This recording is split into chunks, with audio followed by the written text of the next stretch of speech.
സമയത്തായി ആൾക്കാർ.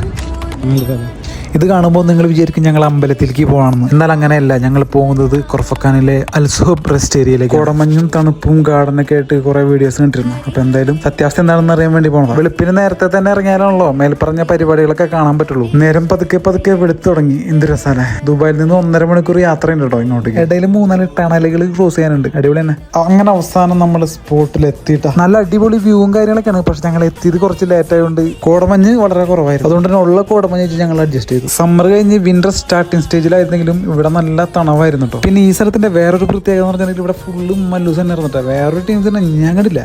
കടല് അതുകൊണ്ട് തന്നെ എവിടെ നോക്കിയാലും നല്ല വ്യൂ ഒക്കെയാണ്. പിന്നെ കിഡ്സ് പ്ലേയിങ് ഏരിയ ഉണ്ടായിരുന്നു. പിന്നെ അടിയിലൊക്കെ കുറച്ച് നടക്കാനുള്ള വൈബൊക്കെ ആസ്വദിച്ച് നടക്കാനുള്ള സ്ഥലങ്ങളൊക്കെ ഉണ്ട്. ഇങ്ങോട്ട് വരാണെങ്കിൽ വേറെ 2-3 ലൊക്കേഷൻ കൂടി നോക്കി വെച്ച് പോന്നോ. ഇത്രയും ദൂരം സഞ്ചരിച്ച് ഇത് മാത്രം കാണാൻ പറ്റുന്നത് വർത്തായിട്ട് എനിക്ക് തോന്നി. അപ്പൊ ശരി, എന്നാൽ അടുത്ത വീഡിയോ കാണാം.